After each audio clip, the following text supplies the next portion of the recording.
Hello friends, welcome to SSC coaching centre. दोस्तों, आज के वीडियो में रीजनिंग के महत्वपूर्ण प्रश्न लेकर के आया हूं। इनको बनाना जरूरी है, सीखना जरूरी है। अगर आपने ऐसे वीडियोस नहीं देखे पहले तो हमारे चैनल की प्लेलिस्ट में जाकर के आप इस टाइप के सभी प्रश्नों को देख सकते हैं। अगर आप कोई तैयारी कर रहे हैं, आपको अलजेब्रा के वीडियोस चाहिए तो वो भी मिलेंगे, चक्रवृद्धि ब्याज को चाहिए वो भी मिलेंगे। सभी टाइप के वीडियोस हमने बना के कंप्लीट कर दिए हैं, प्लेलिस्ट में जाकर के देख लीजिएगा। तो चलिए स्टार्ट करते हैं। पहला प्रश्न है 56 गुने 11 बराबर 9। 56 गुने 11 बराबर 9, ये रीजनिंग है भाइयों। यहां 56 का गुना 11 से करेंगे तो कुछ और आएगा, लेकिन दे हमें 9 रखा है तो रीजनिंग में कोई ना कोई लॉजिक होगा जिसके अनुसार ये 9 आएगा। 37 गुने 13 बराबर 6 तथा 42 गुने 12 बराबर 3 हो तो 87 गुने 77 का मान बताइए। ठीक है, देखिए रीजनिंग में क्या होता है, लॉजिक्स होते हैं और लॉजिक आपको आना जरूरी है, वरना आप इस तरीके के प्रश्नों को नहीं बना सकते। जैसे कि यहाँ पे 56 गुने 11 बराबर 9 है। 56 11 से 9 बनाना है। आपके पास 56 है, ठीक है, गुने 11 है, बनाना है 9। अब 9 कैसे बनेगा, देखिए ये जो 56 है ना, 5 और 6, इस संख्या को मैं आपस में जोड़ लेता हूं। 5 और 6 को जोड़ूंगा तो 11 हो जाएगा। इन दोनों संख्याओं को भी आपस में जोड़ूंगा, 1 और 1 2 हो जाएगा, और इन दोनों का अंतर कर दूंगा तो 9 मिल जाएगा। मिलेगा कि नहीं मिलेगा बताइए? बिल्कुल मिलेगा। ऐसे ही आपके पास ये क्या है, 37 है। 37 गुने 13 बराबर कितना, 6 है। तो आपस में जोड़ लो, 3 और 7 को मैं जोड़ूंगा तो 10 हो जाएगा। 1 और 3 को जोड़ूंगा तो 4 हो जाएगा। अब इनका भी अंतर कर लो तो 10 में से 4 जाएगा, 6 आ जाएगा। यहां जो लॉजिक लगा वही यहां पे लगा। ये देखिए आपके पास है 42 गुने 12 बराबर का 3। जोड़िए आपस में, 4 और 2 को जोड़ेंगे 6 हो जाएगा। 1 और 2 को जोड़ेंगे 3 हो जाएगा। इनका अंतर करेंगे, 6 में से 3 जाएगा तो 3 आ जाएगा। ठीक है, अब देखिए यहां पे बनाना आसान हो गया। 87 गुने 77 का पूछ रहा था कि क्या आएगा। 8 और 7 को जोड़िए आपस में, 15 हो जाएगा। 7 और 7 को जोड़िए, 14 हो जाएगा। अंतर कर दो, 15 में से 14 जाएगा, आंसर आ जाएगा आपका 1। यही क्या है, आपके प्रश्न का बिल्कुल सही जवाब हो जाएगा। ठीक है, क्या हो जाएगा, आपके प्रश्न का बिल्कुल सही जवाब ए। ठीक है, आंसर आ गया, आगे कि नहीं आ गया? अब देखिएगा 1 किस ऑप्शन में है, पहले ही ऑप्शन में आपका 1 दिया गया है। यह प्रश्न बनाना बहुत जरूरी है।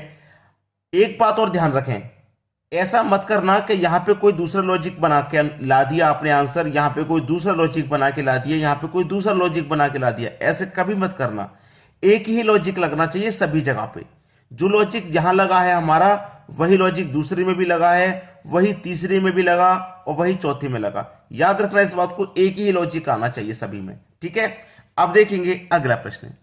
अगला प्रश्न है, चित्र में दिखाए गए शीट के अनुसार बॉक्स बनाया जा सकता है। बॉक्स में सी के विपरीत सतह पर कौन सा अक्षर होगा?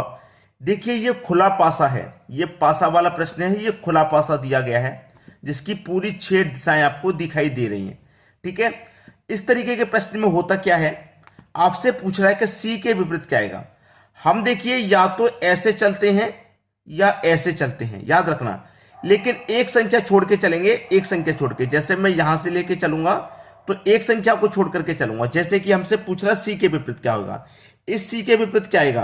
तो अगर मैं ऐसे चलूंगा तो एक संख्या इसको छोड़ूंगा तब यहां पे आऊंगा, तो यहां पे तो कोई संख्या है नहीं, तो पीछे चेक करूंगा, इस एक ई को छोड़ूंगा, यहां पे आ जाऊंगा तो यहां पे डी है आपका।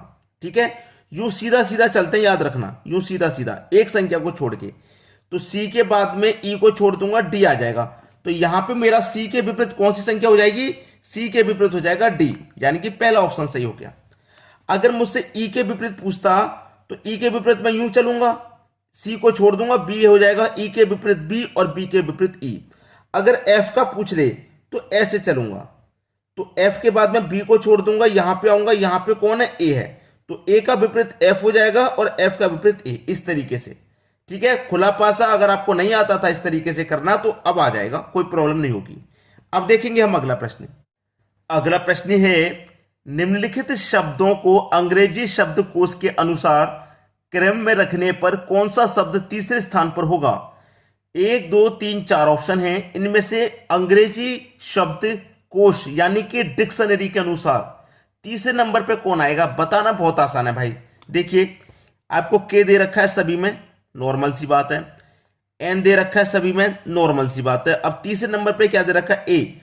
तो देखिए डिक्शनरी में सबसे पहले ABCD अल्फाबेट में सबसे पहले एक आता है, ए आता है कि नहीं आता, ए आता है एक पे।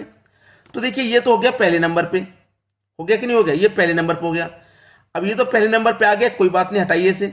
अब यहां पे ओ है, यहां पे आई, यहां पे ओ। तो देखिए ओ है आई पहले आता है कि ओ पहले आता है, आप बोलेंगे आई पहले आता है 9 नंबर पे, तो ये दूसरे नंबर पे आएगा।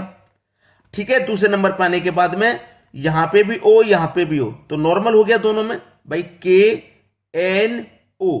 अब यहां ओ के बाद डब्ल्यू है और यहां बी है, तो ये बी 2 नंबर पे आता है। ठीक है, बी 2 नंबर पे आता है, ये 23 नंबर पे आता है, तो ये वाला आ जाएगा आपका 3 नंबर पे।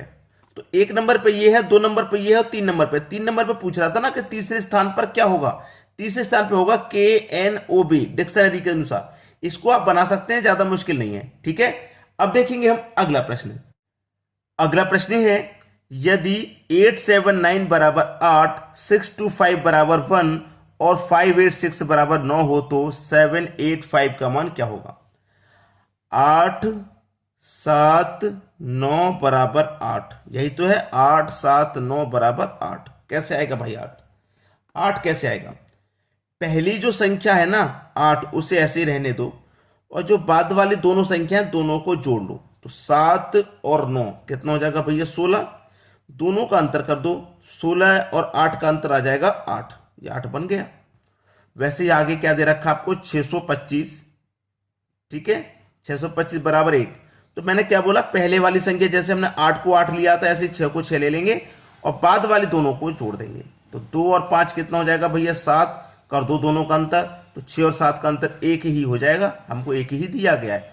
यहां देखिए 5 8 6 बराबर 9, तो पहले वाली संख्या एज इट इज रहने दीजिए, बाद वाली को जोड़ लो, 8 और 6 होता है भैया 14, कर दो दोनों का अंतर, 14 में से 5 को घटा देंगे तो 9 ही तो आ जाएगा, और 9 ही दिया गया है। अब यहां पे भी रिलेशन लग जाएगा, 785 बराबर क्या आएगा भाई, पहली संख्या को तो एज इट इज ऐसे ही रहने दो, 8 5 कितना होता है, 8 5 13। ठीक है, 8 5 13, कर दो दोनों का अंतर। ठीक है, 13 में से चला जाएगा 7, तो कितना बचेगा 6 बचेगा। प्रश्न खत्म, पहला ऑप्शन बिल्कुल सही जवाब हो गया। अब देखेंगे अगला प्रश्न। अगला प्रश्न है 16 का रिलेशन है 64 है और 49 है, यहां पे क्या आएगा।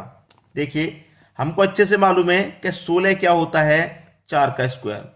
देखिए जिन बच्चों को स्क्वायर या क्यूब याद नहीं है वो अच्छे से याद कर लें, स्क्वायर और क्यूब के बिना रीजनिंग और गणित दोनों अधूरा है। आपको ये दोनों सीखना है ना, रीजनिंग और गणित, तो स्क्वायर और क्यूब तो याद करने ही चाहिए।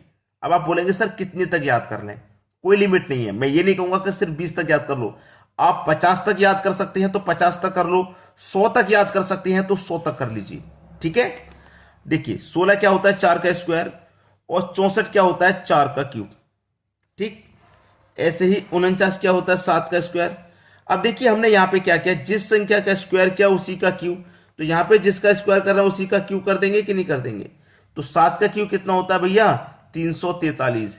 किस ऑप्शन में है 343, सी ऑप्शन में है। सी ऑप्शन हो जाएगा आपकी प्रश्न का आंसर, बिल्कुल सही जवाब।